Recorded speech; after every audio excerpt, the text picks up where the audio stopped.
বৈধ পথে আপনি বাংলাদেশে টাকা পাঠাবেন, কারণ হচ্ছে যে আপনি বাংলাদেশে আপনার ট্যাক্স ফ্রি। আপনি ইলিগ্যাল চ্যানেলে যদি আপনি টাকা পাঠান, এটার কিন্তু কোনো সিকিউরিটি নেই যদি টাকাটা সে না দেয়। আমাদের কাস্টমার কোনো একটা অ্যাকাউন্ট ইনফরমেশন ভুল দেয়, আমরা ধরেন টাকা পাঠালাম, টাকা পেলো না, তখন আমরা টাকাটা ধরেন রিটার্ন করলাম না কাস্টমারকে, যদি সে চায় তখন কিন্তু সে আমাদের নামে আমাদের বিরুদ্ধে সে কমপ্লেন করতে পারে। যারা বাংলাদেশে প্রথমত বৈধ পথে টাকাটা পাঠানো উচিত, এইটা নিয়ে যদি আপনি আপনার একটা মন্তব্য করেন যে এটার গুরুত্বটা কেন, জানি যদিও আটটু। ধন্যবাদ শামীম ভাই, ধন্যবাদ টিভিএন এর সকল দর্শককে।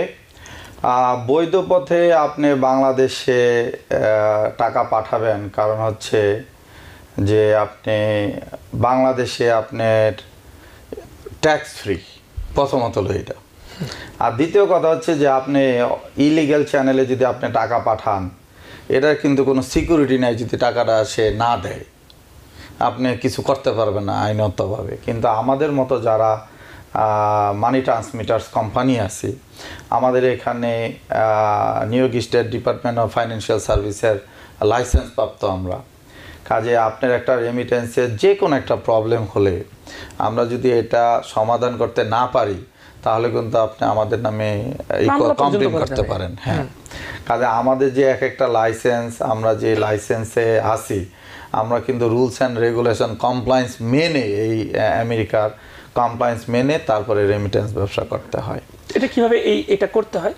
কারণ আমরা ডিএফএস এর under, department of financial service, এবং আইআরএস আমাদের অবশ্য সাথে কন্ট্রোল করে। সো আমাদের যদি কোনো একটা গ্রাহককে আমরা পেমেন্ট না দিতে পারি, 180 ডেজ আমাদের লাস্ট সীমানা আর কি। যদি ধরেন আমাদের কাস্টমার কোনো একটা অ্যাকাউন্ট ইনফরমেশন ভুল দেয়, আমরা ধরেন টাকা পাঠালাম, টাকা পেলো না, তখন আমরা টাকাটা ধরেন রিটার্ন করলাম না কাস্টমারকে, যদি সে চায় তখন কিন্তু সে আমাদের নামে আমাদের বিরুদ্ধে সে কমপ্লেন করতে পারে। এটা একটা। আরেকটা হচ্ছে যে অবৈধ পথে আপনি টাকা পাঠালে সেই টাকাটা আপনার কোথায় ব্যবহার হচ্ছে, ধরেন এটা একটা টেরোরিস্ট খাতে ব্যবহার হইতে পারে। আর আপনি আমাদের রেমিটেন্সে যেটা যায়, সেটা আপনি জানেন যে বাংলাদেশে আমাদের রেমিটেন্স কত শক্তিশালী একটা আমাদের অর্থনীতিতে। আমাদের যমুনা এই আপনার যে পদ্মা সেতু, এই পদ্মা সেতুতেও কিন্তু আমাদের রেমিটেন্সের অবদান, ঠিক না? সো আপনি অবশ্যই বৈধ পথে টাকা পাঠাবেন।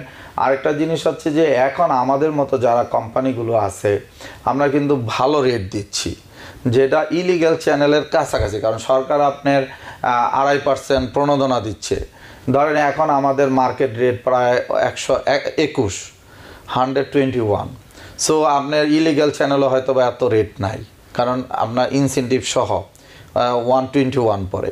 কারণ আপনি কেন অবৈধ পথে পাঠাবেন? আরেকটা জিনিস হচ্ছে যে এই দেশে তো আপনি টাকা পাঠালে আপনার কোনো বাধ্যবাধকতা নাই। এখন আমরা কোনটাকে কমপ্লায়েন্স করি? আমরা কমপ্লায়েন্স করি যে আপনি কি টেরোরিস্ট খাতে টাকা পাঠাচ্ছেন কিনা। কারেক্ট। আমরা বাংলাদেশিরা কিন্তু প্রায় 98% ফ্যামিলি রেমিটেন্স করি। 2% হয়তো বা কমার্শিয়াল বা অ্যাপার্টমেন্ট, বা 5% হইতে পারে বড় জোর। বা সবাই কিন্তু বাবা মা ভাই বোন তার আত্মীয় স্বজনকে রেমিটেন্স পাঠায়। সামনে ধরেন ফেস্টিভ্যাল আসতেছে, কোরবানি, তো সবাই দেখা যাবে যে কোরবানি, বাংলাদেশে একটা কোরবানি দিচ্ছে, সে কোরবানিতে টাকা পাঠাচ্ছে, তাই ভাই ব্রাদার কোরবানি দিচ্ছে, তারা টাকা পাঠাচ্ছে। তার মানে কি? এটা ফ্যামিলি রেমিটেন্স। আরেকটা জিনিস হচ্ছে রেমিটেন্স পাঠানোর ক্ষেত্রে আপনার কোনো অ্যামাউন্টের বাধ্যবাধকতা নেই, আপনি যে কোনো অ্যামাউন্টেই পাঠাতে পারবেন। আর বড় অ্যামাউন্ট হলে আমরা সাজেস্ট করব যে আপনার একটা রেমিটেন্স হাউসে গিয়ে, একটা যারা খুব আপনি সিকিউরড মনে করেন এরকম হাউসে গিয়ে অবশ্যই আপনি চেকের মাধ্যমে ট্রানজ্যাকশন করবেন। এরকম বড় বলতে কত বড়? লাইক $500,000 আপনি পাঠাবেন। তো $500,000 আপনি ধরেন বাংলাদেশে একটা বাড়ি বিল্ড করবেন। সো আপনাকে কি করতে হবে? সেক্ষেত্রে আপনার সোর্স অফ ফান্ড এখানে আছে, কাজে আপনি আমাদের চেকের মাধ্যমে আমাদের ট্রানজ্যাকশন করেন। সো কোনো সমস্যা নেই। চেকের মাধ্যমে আপনি যদি ফ্যামিলি রেমিটেন্স করেন, সেটা করেন। হ্যাঁ, 5 লাখ 500,000 পর্যন্ত ওয়ান শটে, হ্যাঁ, তাহলে আপনি $5 লাখ আপনি একসাথে পাঠাতে পারবেন, এবং এটা আপনি 2.5% প্রণোদনা পাবেন যদি এটা ফ্যামিলি রেমিটেন্স হয়। আর যদি ফ্যামিলি না হয়, ফ্যামিলি যদি কমার্শিয়াল কোনো অ্যাকাউন্টে টাকা পাঠান সেক্ষেত্রে আপনি 2.5% পাবেন না, বাট আমরা কিন্তু ট্রানজেকশনটা করব। ওটাও ট্রানজাকশন, হ্যাঁ, ধরেন আপনি একটা কোম্পানির নামে টাকা পাঠাচ্ছেন, সেক্ষেত্রে কিন্তু আপনি প্রণোদনাটা পাবেন না, বাংলাদেশ সরকারের প্রণোদনাটা পাবেন না, বাহ, এটা বাট একটা দারুণ আপনি ইনফরমেশন কিন্তু রেমিটেন্সটা পাঠাতে পারবেন। আচ্ছা আচ্ছা। আর ফ্যামিলি রেমিটেন্স বা আপনার আব্বাকে পাঠালেন, ভাইকে পাঠালেন, সেক্ষেত্রে কিন্তু আপনি 2.5% প্রণোদনাও পাবেন। এখানকার সোর্স অফ ফান্ড আমাদেরকে বাংলাদেশে দিতে হবে সাথে। এখানেও যদি আমাদের রেমিটেন্স বড় অ্যামাউন্ট পাঠান, সোর্স অফ ফান্ড আমরা প্রত্যেকটা মানি ট্রান্সমিটার কোম্পানি নিয়ে রাখি, যে এটা যদি আপনার অডিটর জিজ্ঞাসা করে এটার সোর্স অফ ফান্ড কোথায়, যাতে আমরা দেখাতে পারি। কারণ আপনার টাকা বৈধ পথে আপনার অ্যাকাউন্টে আছে, আপনি কেন ভয় পাবেন, ঠিক না? ব্যাংকে আছে, তো আমরা ব্যাংক এবং আমরা কিন্তু সেম ফাইন্যান্সিয়াল ইনস্টিটিউশন, আমাদের সেম কমপ্লায়েন্স। এক্সেলেন্ট। তো আমরা তো পাঠানোর কথা বললাম, কিন্তু আমেরিকাতেও তো টাকা আসা উচিত, এবং একই সাথে আমাদের অনেকের টাকা তো বাংলাদেশে রয়ে গেছে, আমরা তো আনতে পারি না। তো এটার পথ কি? এটা হচ্ছে যে আমেরিকার আপনার আমাদের এখানকার রুলস অ্যান্ড রেগুলেশনে আমাদের কোনো বাধ্যবাধকতা নেই যে আমরা টাকা আনতে পারবো না, এই সরকার আমেরিকা রিসিভ করতে পারবে না, এটার কোনো বাধ্যবাধকতা নেই আমার জানা মতে। বাট বাংলাদেশ সরকারের বাধ্যবাধকতা আছে। আপনি রেমিটেন্স আকারে বা আপনার বৈধ পথে টাকাটা আপনি এখানে আনবেন, তার পথটা নাই। বাট আমাদের সরকার রিসেন্টলি একটা সার্কুলেশন করছে, অফশোর ব্যাংকিং, যেটা অফশোর ব্যাংকিং ফিক্সড ডিপোজিট, যেটা আগে আপনাদের আমাদের এখান থেকে আরেকটা ছিল ওয়াইজেনার বন্ড।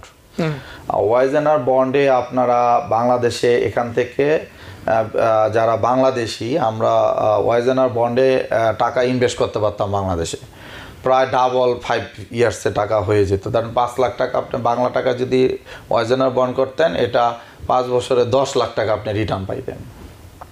সেক্ষেত্রে একটা প্রবলেম ছিল আমাদের সার্কুলেশনে, যে আপনার ইন্টারেস্টটা যেটা, সেটা আপনি আমেরিকাতে আনতে পারবেন না বা অন্য দেশে নিতে পারবেন, অন্য দেশে নিতে পারবেন। 5 লাখ টাকা যে ইনভেস্ট করলেন সেটা আপনি নিয়ে আসতে পারবেন বৈধ পথে ব্যাংকিং এর মাধ্যমে, কিন্তু ওই যে ইন্টারেস্ট 5 লাখ হইলো, এটা আপনি আনতে পারতেন না।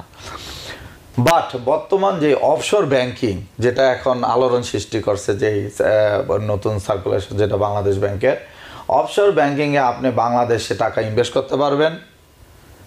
এখান থেকে $5,000 হলো সর্বনিম্ন, 3 মাস আপনার মেয়াদি ফিক্সড ডিপোজিট, কিন্তু এটা 3 মাস মেয়াদি, 3 মাস মেয়াদি আপনার 3 মাস থেকে 5 বছর পর্যন্ত আপনি এই মেয়াদটা করতে পারেন। 3 মাসে কত টাকা বাড়বে? এটা হচ্ছে ব্যাংকের উপর, সরকারের ঘোষণা আছে 7 থেকে 9% পর্যন্ত একটা ব্যাংক সে দিতে পারবে ইন্টারেস্ট। এটা কি বাংলাদেশি টাকা না এটা ডলারে দিতে পারবে। এটা যার যার ব্যাংক সিলেক্ট করবে। আমি আজকে দেখলাম যে ডাচ বাংলা ব্যাংক ধরেন 8.40% দিবে আর কি। সো এরকম প্রত্যেকটা ব্যাংকের এই ধরেন এক একজনের সার্কুলেশন আছে যে আমি এত পার্সেন্ট দিব, আমি এত পার্সেন্ট দিব। বাট মেন ফোকাসটা হচ্ছে আপনি যেই বললেন, আপনি ইনভেস্ট করলেন, এমন টাকাটা 5 বছর পর আপনি চিন্তা করলেন আমি নিয়ে আসবো, 5 বছর পর আপনি ফুল অ্যামাউন্টটা নিয়ে আসতে পারবেন, একদম আমার সুদের ইন্টারেস্ট, আপনি যে প্রফিটটা করলেন প্রফিটটা সব আপনি নিয়ে আসতে পারলেন। সো এই সার্কুলেশনটা কিন্তু আগে ছিল না। এটা একটা খুব গুরুত্বপূর্ণ তথ্য আজকে দিলেন আপনি। এটার জন্য আপনার আরেকটা জিনিস হচ্ছে যে এখন বাংলাদেশের প্রায় 30টা ব্যাংকের এমডি আমেরিকাতে আছে। ওনাদের কথা শুনবো দর্শক, খুবই গুরুত্বপূর্ণ আমাদের আপনাদের জন্য। আপনাদের যে প্রতিষ্ঠান সানমান গ্লোবাল এক্সপ্রেস কর্পোরেশন, নিশ্চয়ই অনেক দর্শক আপনাদের এখানে যায়, তো আমরা দর্শককে একটু নেই। কে আছেন প্রিয় দর্শক? একটু আপনার প্রশ্নটি থাকলে করুন, তারপরে আমরা একটু আরেকটি বিষয়ে আলোচনায় যাব। হ্যালো,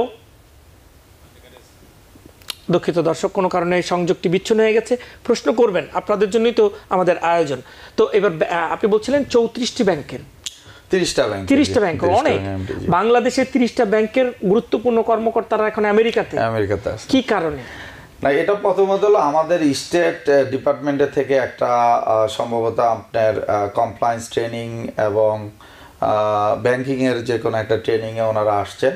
সাথে ওনারা এখন অফশোর ব্যাংকিং করতে আপনার একটা বিরাট খাত, যেখানে আগে আমরা চিন্তা করতাম আমাদের কোম্পানিগুলো রেমিটেন্স কিভাবে পাঠাবে।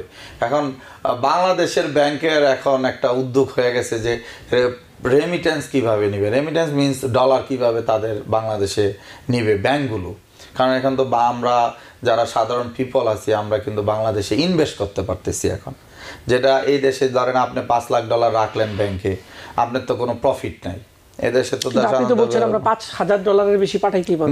নো 5,000 হলো সর্বনিম্ন, আপনি এনি অ্যামাউন্ট পাঠাতে পারবেন। সর্বনিম্ন 5,000 পাঠাইতে হবে, উপরে যে কোনো অ্যামাউন্ট পাঠাতে পারবেন। আচ্ছা, আমি বুঝতে একটু ভুল করেছি, ধন্যবাদ আপনাকে। তো এইটির জন্য আবার এদেশ থেকে পাঠানোর ক্ষেত্রে কোনো বাধা নাই? কোনো বাধা নাই, কারণ আপনি তো বৈধ পথে ইনকাম করতেছেন, আপনার ব্যাংকে টাকা আছে অথবা আপনার সোর্স অফ ফান্ড আছে, সেক্ষেত্রে তো আপনার কোনো প্রবলেম থাকার কথা না। সেক্ষেত্রে আপনার প্রতিষ্ঠানও কি এই ব্যাংকিং এই প্রসেসটা অফশোর ব্যাংকিং এর সাথে যুক্ত? অফশোর ব্যাংকিংটা এখন পর্যন্ত আমাদের এই জিনিসটা ক্লিয়ার না, সেটা হচ্ছে যে বাংলাদেশ ব্যাংকের থেকে যে এটা আসছে যে ব্যাংক টু ব্যাংক, কিন্তু আমাদের রেমিটেন্স হাউসগুলো কিন্তু আমরা ইউএসডি টু ইউএসডিতে আপনার অ্যাকাউন্টে টাকা জমা করি, সেক্ষেত্রে আমাদেরও এটা পারমিশন দেওয়ার কথা। আমি এই জিনিসটা সঠিকভাবে এখনো জানি না, বাট ব্যাংক টু ব্যাংক এটা কনফার্ম যে আপনি ব্যাংক টু ব্যাংক আপনি পাঠাই দিলেন ডলার। কিভাবে মানে আমি আমার টিডি ব্যাংকে গেলেন, আপনি যা বললেন যে আমি এই ব্যাংকের আমার একটা অ্যাকাউন্ট আছে ইউএসডি অ্যাকাউন্ট, আমি এই ব্যাংকের অ্যাকাউন্টে $10,000 ওয়্যার করব, আপনি ওয়্যার করে দিবেন, বাংলাদেশে চলে যাবে। আর আরেকটু সহজ হবে যদি আমাদের মাধ্যমে রেমিটেন্স হাউসগুলোর মাধ্যমে কাস্টমাররা আসে, তাহলে এটা খুব সহজে তারা বাংলাদেশে টাকাটা পাঠাতে পারবেন। কারণ আমরা আমাদের ব্যাংকগুলোকে বলতে পারি যে ভাই আমি একটা, কারণ এটা হেল্পের প্রয়োজন আছে, কারণ আপনি যেই অ্যাকাউন্টে টাকাটা পাঠাবেন অনেকে জানে না। হ্যাঁ, আপনার জন্য ধরেন আমরা একটা এফসি অ্যাকাউন্ট, অফশোর ব্যাংকিং যে ডিপোজিট অ্যাকাউন্ট নাম্বারটা, সেটা আপনার দরকার। আপনি সরাসরি বাংলাদেশে ধরেন আপনি আল আরাফা ইসলামী ব্যাংকে যোগাযোগ করতে আপনার জন্য কঠিন হতে পারে, বাট আমাদের মাধ্যমে করলে আপনি সহজে হয়তো আমরা বাংলাদেশে বললাম যে এই ডকুমেন্টস দিলাম, আপনি একটা অ্যাকাউন্ট খুলে দেন, তখন আপনি ধরেন সরাসরি ডলারটা পাঠাই দেন। তা আমাদের কালকে একটা মিটিং আছে, আমি সেখানে আমি এই বিষয়টা নিয়ে আলোচনা করব, আমরা কিভাবে রেমিটেন্স হাউসগুলো যাতে অফশোর ব্যাংকিং এ কিভাবে ইনভলভ হতে পারি। সেই মিটিং কোথায় হবে? আমাদের কালকে একটা লাগোডি এই মেরিয়টে একটা মিটিং আছে এই বিষয়ে, ওই পাঁচটা ব্যাংক সেখানে জয়েন করবে আর কি। বাহ বাহ, একজন দর্শক আছেন, একটু নেই কে আছেন প্রিয় দর্শক, আপনার নাম পরিচয় দিয়ে প্রশ্নটি করবেন। মানে আমি ডলারে না, আমি টাকায় মানে ফিক্সড ডিপোজিট করতে চাচ্ছি, আমি কি তারপর 5 বছর পরে কি টাকা নিয়ে আসতে পারবো? ধন্যবাদ আপনাকে।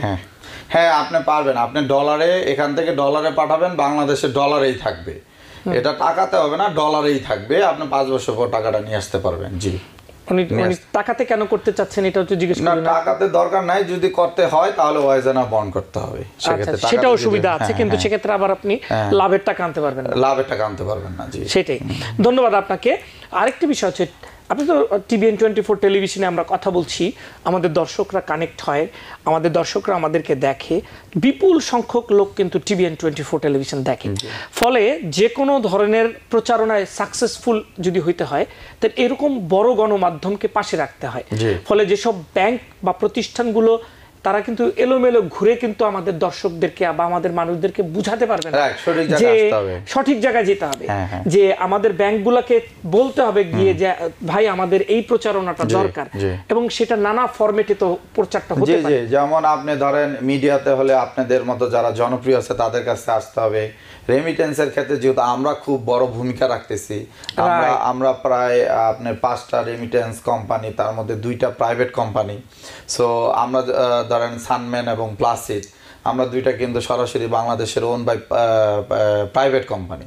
সো আমরাও কিন্তু সরাসরি সব ব্যাংকে। আমরা কি কোনো ব্যাংকের না? আমরা কোনো ব্যাংকের না। জি, আমরা আমাদের 11টা ব্যাংকের রেমিটেন্স পার্টনারশিপ আছে বাংলাদেশের সাথে। সো আমরা পুরনো প্রতিষ্ঠান, আপনার আমাদের রূপালী এক্সচেঞ্জ ছিল আগে, এখন সেটার নাম সানম্যান এক্সপ্রেস। সোনালী এক্সচেঞ্জের রূপালী এক্সপ্রেস কি রূপালী ব্যাংকের সাথে ছিল? না, তো প্রথম এই দেশে বাংলাদেশি প্রতিষ্ঠান মানি ট্রান্সফার হিসাবে সোনালী, তার 1 বছর পরেই আমরা রূপালী, যেটা সানম্যান এক্সপ্রেস নামে এখন পরিচিত। আমরা প্রায় 26 বছরের প্রতিষ্ঠান, আমরা বাংলাদেশ, ইন্ডিয়া, পাকিস্তান নেপাল এবং ওয়েস্ট আফ্রিকার প্রায় 20টি কান্ট্রিতে টাকা পাঠাই আসছে। তো এত দেশের সাথে কানেকশনটা কি করে করলেন? না, আমরা রেমিটেন্স হিসাবে বিভিন্ন ব্যাংকের সাথে বিভিন্ন দেশে, তো ওইসব দেশের ব্যাংকের সাথে আপনাদের কানেকশন আছে। তো সেটা কি করে করেন? আমরা বিভিন্ন মাধ্যমে আমরা সরাসরি গিয়ে ব্যাংকে ভিজিট করে। আপনি কি আফ্রিকার দেশগুলো ভ্রমণ করছেন? জি, আমরা এখানে আফ্রিকারও বিভিন্ন ব্যাংক এখানে আছে, তাদের সাথে আমরা সরাসরি যোগাযোগ করে বিভিন্ন মাধ্যমে আমরা এই রেমিটেন্স করেসপন্ডেন্স গুলো করে তাদের মাধ্যমে বিভিন্ন দেশে টাকা পাঠাচ্ছি। তো বিশেষ করে আপনারা খুশি হবেন যে বাংলাদেশে একটি প্রতিষ্ঠান, তারপরে আমরা কিন্তু ফাইন্যান্সিয়াল সেক্টরে আমরা খুব ভালো করছি, যেটা ধরেন এতগুলো দেশে টাকা পাঠাচ্ছি। এবং আমরা কিন্তু আমি মনে করব যে বাংলাদেশি এখন যতগুলো প্রতিষ্ঠান আছে তার মধ্যে অন্যতম। নিউ ইয়র্কে সানম্যান এক্সপ্রেস ব্যবহার করে না এরকম খুব কম আছে যে কাস্টমার। আপনাকে ধন্যবাদ, অভিনন্দন। টিভিএন কিন্তু অনেক আমার কাস্টমার। আচ্ছা, আপনাকে একটা প্রশ্ন করি, সেটা হচ্ছে যে আপনাদের মানে আমাদের যে সব আর্থিক প্রতিষ্ঠান এই রেমিটেন্স নিয়ে কাজ করেন, তাদের বাংলাদেশি কাস্টমারই কি বেশি নাকি অন্য দেশের কাস্টমাররা আসলে যায়? আমাদের যেমন আমরা এখানে একটা অন্য দেশের একটা মানি এক্সচেঞ্জ রেমিটেন্স প্রতিষ্ঠান আছে, প্রচুর বাংলাদেশি মানুষ সেখানে যায়। হ্যাঁ, না সেক্ষেত্রে হলো যে ধরেন আমরা যে বাংলাদেশি প্রতিষ্ঠানগুলো আছি হয়তো বা অনেকে ওইভাবে আমরা পৌঁছাতে পারি না তাদের কাছে। যেমন মনে করেন আমরা 3টা মডিউলে কাজ করি এখন। আমরা ব্রাঞ্চ মডিউল, এজেন্ট মডিউল এবং হলো আপনার মোবাইল অ্যাপস এর মাধ্যমে টাকা পাঠানো। বলেন কি, আমি মোবাইল অ্যাপস ব্যবহার করতে পারবো আপনার? হ্যাঁ, সানম্যান এক্সপ্রেস। তো আপনি যেটা আমরা কিন্তু গত বছর মাত্র মোবাইল অ্যাপস স্টার্ট করছি। তো যারা আগে মোবাইল অ্যাপস ইউজ করছে তারা হয়তো অন্য কোম্পানির মাধ্যমে টাকা পাঠাইছে, আমাদের বাংলাদেশি প্রতিষ্ঠান তারা পায় নাই। সো এখন থেকে তো তারা ধরেন আমাদের সানম্যান এক্সপ্রেস সার্চ দিলে পেয়ে যাবে যে সানম্যান এক্সপ্রেস। আমি এটা বলি না, আমি বলছি কি অন্যান্য দেশে, হ্যাঁ এটা তো একটা ভালো কথা বললেনই আপনি, মানে বাংলাদেশি ছাড়া কি অন্যান্য দেশের লোকজন কি আসে কিনা, মানে আমাদের বাংলাদেশি প্রতিষ্ঠানগুলোতে অন্য দেশের লাইক সবাই তো আমেরিকান, নেপাল কিংবা ভারতের কোন একজন নাগরিক এসে কি আপনাদের মাধ্যমে ওদের দেশে টাকা পাঠায়? না, সেই ক্ষেত্রে ধরেন নেপালি এবং পাকিস্তানি, ইন্ডিয়ান আমাদের কাছে আসেন, কিছু আসেন, নট টু মাচ। আফ্রিকার অনেক আসে না, আফ্রিকার সেই ক্ষেত্রে ধরেন আমাদের অথরাইজ এজেন্ট আছে। ধরেন আফ্রিকাতে আমাদের একটা অফিস আছে, সেই অফিসটা ওই সানম্যান এক্সপ্রেসের authorise agent. So African customer ওই দোকানে ওই অফিসটাতে গিয়ে টাকা পাঠায়, কার মাধ্যমে? সানম্যান এক্সপ্রেসের মাধ্যমে। তার মানে কি আফ্রিকার লোক আমার কাছে আসতে হয় না, আফ্রিকার অফিসে গিয়েই সানম্যান এক্সপ্রেসের মাধ্যমে টাকা পাঠায়। আমার মনে হয় মোটামুটি আজকের জন্য শেষ কি কথাটা বলবেন দর্শকদের শেষের দিকে? দর্শককে অবশ্যই বলবো বাংলাদেশি প্রতিষ্ঠানের মাধ্যমে টাকা পাঠাবেন, বৈধ পথে পাঠাবেন। সানম্যান এক্সপ্রেসের অ্যাপসটি ব্যবহার করবেন অবশ্যই। আমরা সর্বোচ্চ রেট দিচ্ছি মার্কেটে, নো ফি। আমাদের অ্যাপসের মাধ্যমে আপনি যদি টাকা পাঠান নো ফি এবং সর্বোচ্চ। ধন্যবাদ আপনাকে, আমার মনে হয় ধন্যবাদ আপনাকে। ভালো থাকবেন আপনি, আপনার সাথে দেখা হয়ে ভালো লাগলো। Because people sneeze. Because not everyone washes their hands. Because kids touch a lot of things. Set a date to get your COVID shot and RSV if eligible. Because if you're wondering, should I get my COVID shot? Think about other people. Learn more at nj.gov/health/vaccines. New York থেকে সম্প্রচারিত TVN 24 television বিশ্বজুড়ে বাঙালির কণ্ঠস্বর।